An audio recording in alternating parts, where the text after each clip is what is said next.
Hi, I'm Marcus Coward, and this is Wake Up New Bedford. I'm with Wally Williams, principal of Voch-Tech and longtime educator in New Bedford and New Bedford Native. Wally, thanks for being here. Nice to meet you. Absolutely, nice to meet you too. Great to be here. And so, I say you're from New Bedford, so give me a little bit of your background. Are your parents from here, grandparents? How strong are your roots? Yeah, so I was born and raised here. Sure. 40 long years ago, I was born in this city, St. Luke's Hospital. Amen. Right? Yeah, same. My mother and father, neither of them were from the city. They met in the city. My mother's from Rochester, Massachusetts, just up the road. My father's from Hartsville, South Carolina. So his nickname used to be Country, actually. He'd come up from the South, yeah. So he had come up in the 70s, and they met, obviously, back in the 80s. And, and they started a family, me and my brother. And, we've been here ever since. Sure. Those are my roots. We have a little bit of family in the city, but family in the South, a little bit of Boston, a little bit of Providence, but I'm a New Bedford native through and through. Yep. And so we were talking a little bit before this, and we were talking about what schools I had been to, but talk about what schools you attended while at New Bedford. Absolutely. I had nowadays I accept it as an honor. As a kid, it was more fear of attending Kearney Academy when Dr. Waters, the Honorable Dr. Waters, was the principal. Okay. That might be a little bit past your time. Just a little bit. Yeah. So he was our principal at Kearney Academy. Folks that are probably 35 and older can remember him if they come from the West End. Great man. We all looked up to him. Very tough. He had high expectations for us. Then I went on to Keith Middle School, and then I went off to Greater New Bedford Voch-Tech, where I took on a trade. So those are the schools I went to. And then when I was done there, I went to UMass Dartmouth. Worked on my bachelor's degree, got a bachelor's in history, and then a master's in the arts of teaching. Sure. Got halfway through my doctorate degree, I almost got there. So, and the educational leadership program, yeah. What happened? Actually, I became a principal at New Bedford Voc. It's a big school, 2,200 kids and 350 staff, so it's a lot to do, a lot to manage. And the whole time I've been a husband, a father of three, and so I decided to step away and focus more on family and my work. But definitely regrettable. I would have been Dr. Williams back in 2016, but has a ring to it. It's got a ring to it. But I've been doing, I think, really important, valuable work throughout the whole time, so it's all good. So rewinding a little bit, what was your shop at Voc? Yes, it was actually called Property Management. It no longer exists. Oh, really? But we learned a little bit of everything. We learned carpentry, we learned electrical, plumbing. A little bit of everything, yeah. So I don't really need to hire people to do work at my house. I usually can get it all done. That's when cool. my wife writes me a honey-do list, I can get it done pretty good. So yeah. And is that what you wanted, or that just kind of happened and you ended up enjoying it? I was hoping you wouldn't ask that. No. What do so you want? I didn't get my pick. I didn't get the pick I wanted. It took a while for me to smell the coffee in high school. I was, I ended up I didn't get a pick at all. I got property management. It's kind of the shop where kids who didn't get their shops went. Sure. But it was a great group of kids. The teachers were amazing. I learned a lot, and it was a blessing that I was in there. Absolutely. Some really great folks. Actually, Mr. Shepard, who's who's an administrator there, was my teacher and still a great mentor. And so great program. But I did initially pick appliance repair, carpentry, and I think plumbing, but I just didn't have the grades for it. So, but it all turned out perfect. Now, did your wanting of that shop, appliance repair, come from that's what you wanted to do for your career, or just out of interest? It was interest, actually. So when you go to New Bedford Voc-Tech, you explore. Yeah. You explore. Back then it was, I think, 9 shops that we explored. Now it's 15. And so going through the exploratory process, they had some really cool teachers who were really smart, knew their stuff, and they engaged me, and I chose that shop because they made me love it. They made me really feel like I could have a career in appliance repair, and so that's why I picked it. But I didn't get it. But it's all good. I learned a lot in the shop I got. But and it sounds very useful too. Yeah, I mean, absolutely. Not having to hire really anyone in order to take care of your house. I mean, that's it's helpful. Yeah, it's helpful. Yeah, absolutely. Sometimes I'll hire someone for electrician, for electricity. I don't want to get electrocuted. For the important stuff, for sure. Exactly, exactly. So, yeah. So, you go to UMass Dartmouth and you find an interest in history, okay? Yes. And also in teaching, Yeah. okay? So where did that interest come for? You can talk a little bit about both. We can start with history. Okay. Yeah, so that came out of 6 years after, after I graduated. For almost 6 years, I was working out in the lumberyard industry, on a forklift, winters and summers, hustling, cold weather, hot weather, Dang. Yeah. hard work, doing side work, construction, different things like that. And so I just realized that that wasn't what I really wanted to do at the time. My wife and I were raising a very young family. And what I realized is that that's not the kind of work I want to be doing. I respect that work, but that's not what I wanted to be doing for the rest of my life. And so I decided to go back to school. I enrolled in BCC around 2005 or 6, right around the time my second child was born, Kiana. And I decided that history made sense because I liked history the most. I've always been intrigued by history, especially Black history. I've always studied it, even as a kid. And so I thought that it made sense to go back to school to be an educator, because I just felt like in that time frame there was a lot going on in the city, and I felt like, how could I possibly have an impact on, like a positive impact on the city, and I felt like being an educator would be the way. And so that's what made me go into studying education, but history particularly. So. And now, was there any hesitation when choosing that field? Because it's a really important job. And talking to a lot of teachers nowadays, they have some, I don't want to say apprehension, but it's a heavy load to bear. Yeah. Okay. Did you realize that going into it, or were you just really excited for it? Really excited. So the heavy, now mind you, I just, I was talking about construction and working outside, and I had a hard job, laborious job, raising kids and the whole thing. So that to me didn't appear to be anything I couldn't handle, being a teacher at all.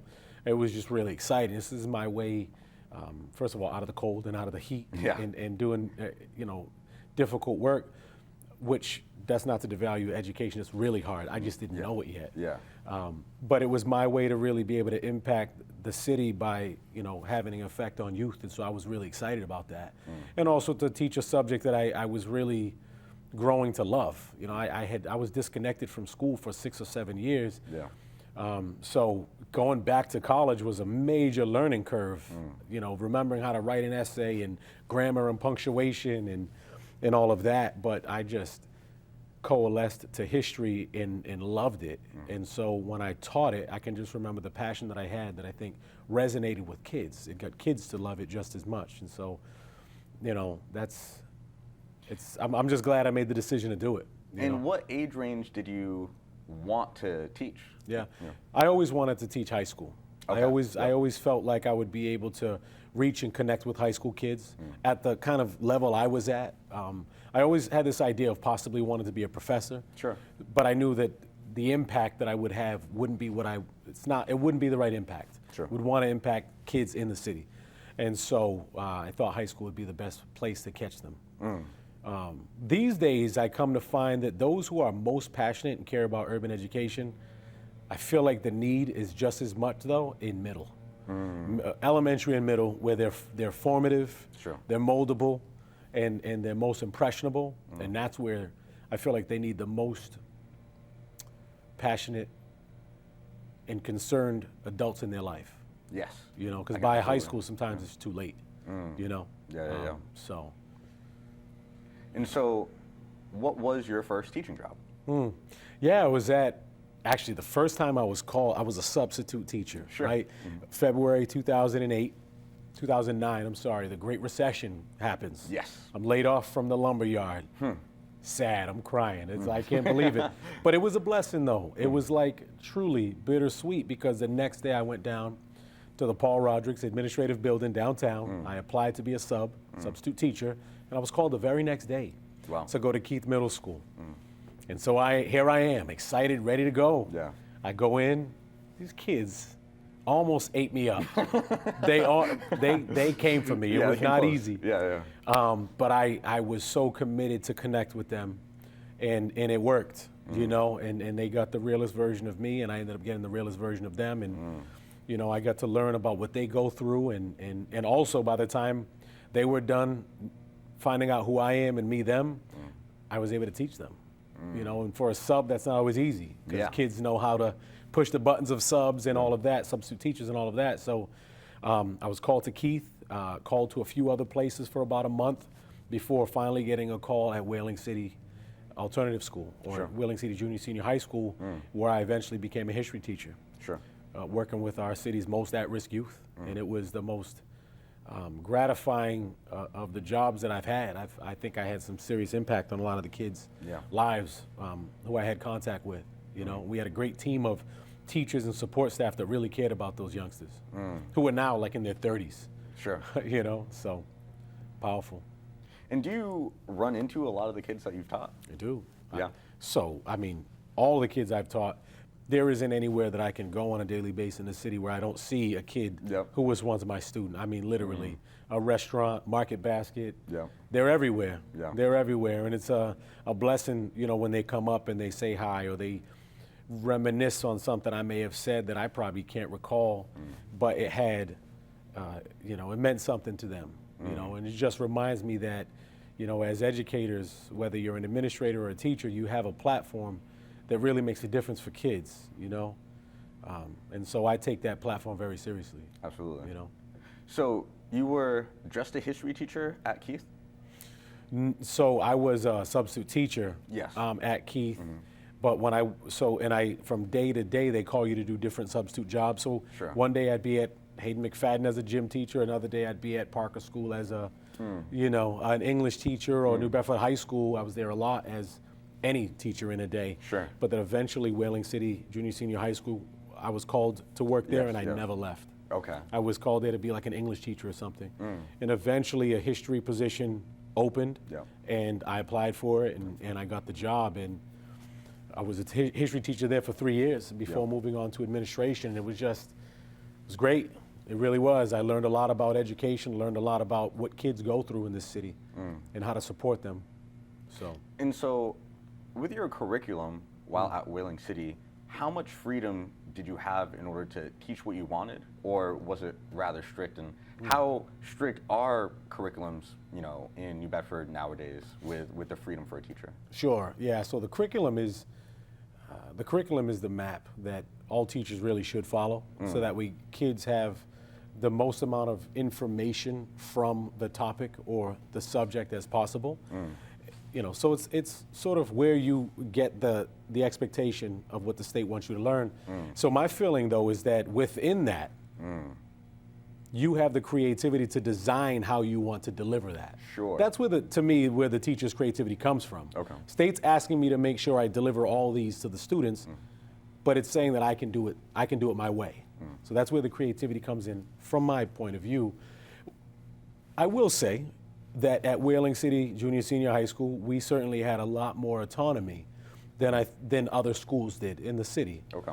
That may still be the case. I don't want to speak for the school now, but we certainly had a lot of autonomy, and I think we needed it though, because at a school with at-risk students who have been disengaged, you need to be as creative as you possibly can with your delivery of curriculum, your lesson planning. And so, yeah, we were as creative as we could be with our students. And is Whaling City public school, independent? It's public school. Whaling City is absolutely a public school. It's an alternative placement for kids who, you know, are no longer, you know, at the high school for, you know, whether they've been expelled or long-term suspended, you know, may have a felony pending or something like that. And that's why kids would be sent over to Whaling City, at least while I was there. You know, and I believe it's still the case, but they're public. They're part of the public school system. And what grades do they? And they got MCAS test. You know, they were part of the MCAS testing, and it was great. It was high school. It was actually middle all the way through high school. So we had 6 through 12. You know, we had a separation of the middle and the high school, but we had 7 grades in that school. And were you teaching a range of grades, or just one grade in particular out of those? A range. Yeah. Yeah, a range. I taught all the high school kids, 9 through 12. All of them. So I taught 4 different types of history, or, you know, 4 different grades of history. And did that feel overwhelming? Did you feel prepared for it? I did. It didn't feel overwhelming for me. It's, as a new teacher, yeah, I'm not, who am I fooling? Of course it was. Yeah. It was, but no, I'm telling you, I was so excited about the work.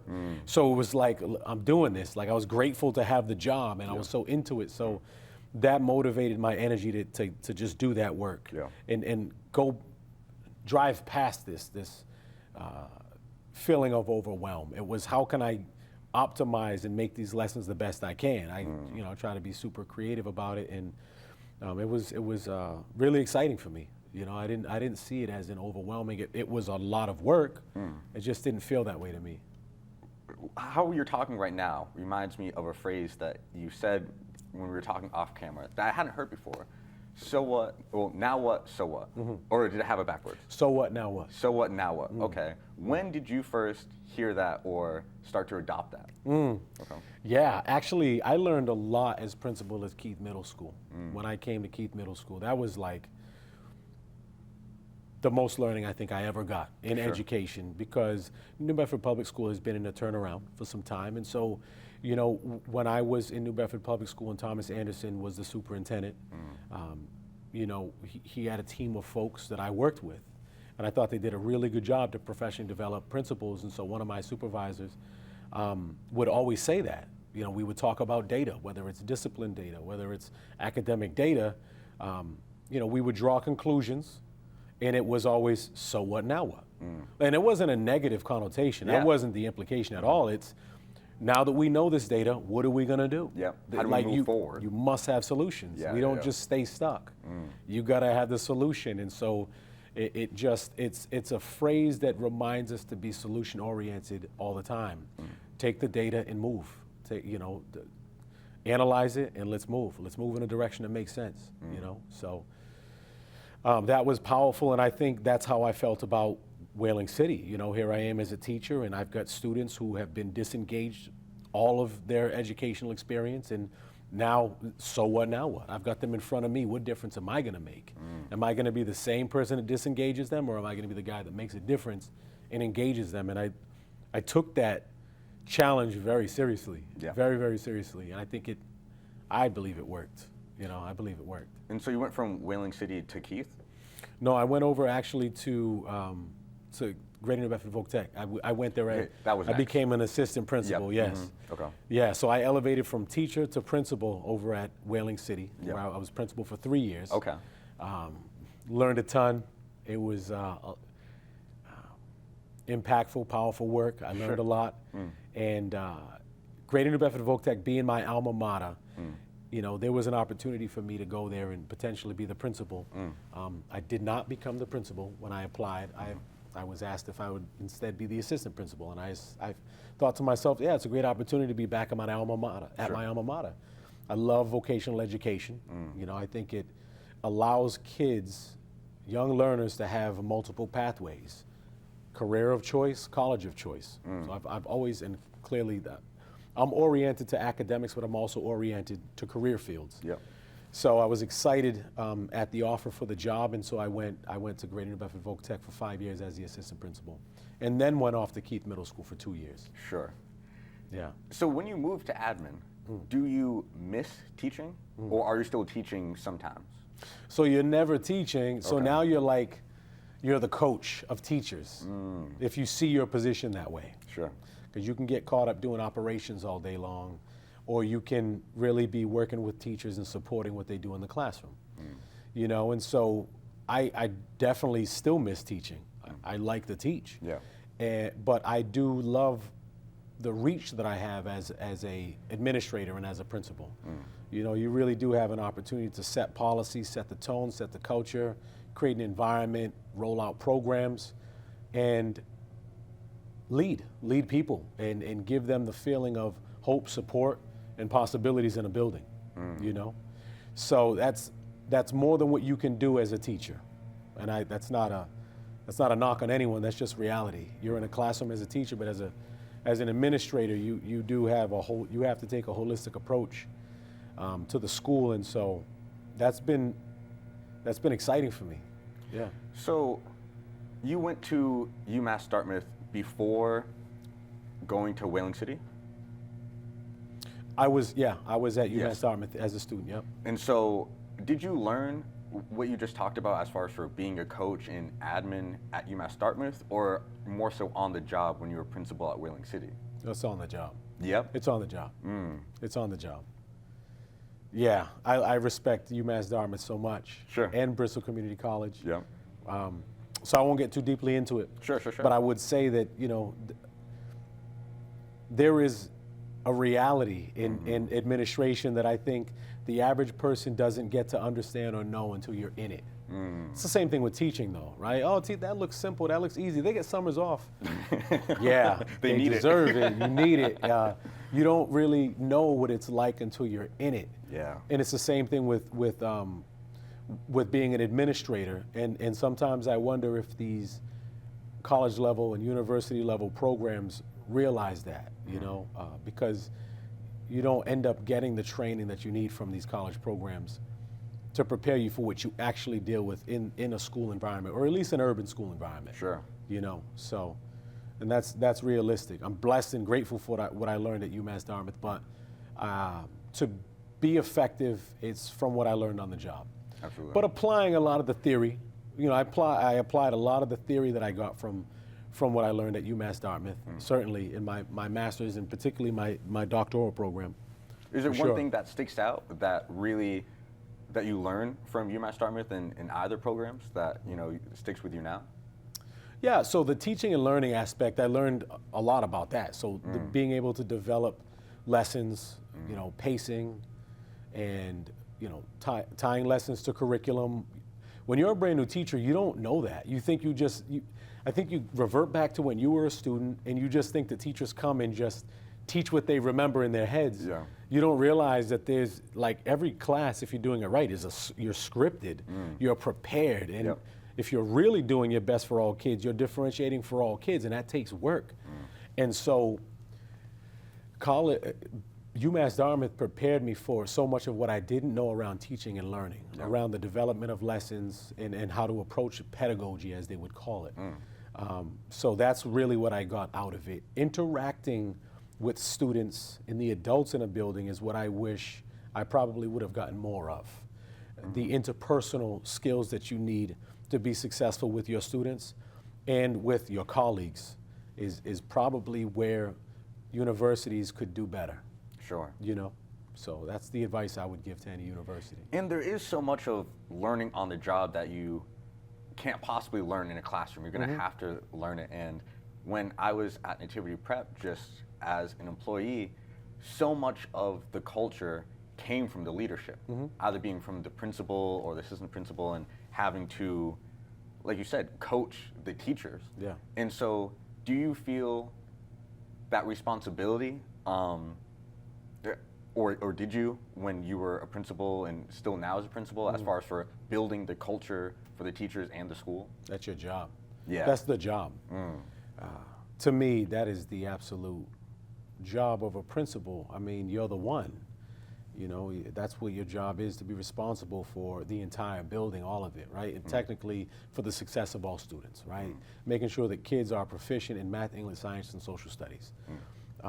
But deeper than that, we want to make sure that they're upstanding citizens, that they go off into the community and lead great families and do all of that. So the culture has to be one that kids feel safe, feel comfortable, and can thrive in, and actually be able to apply the content.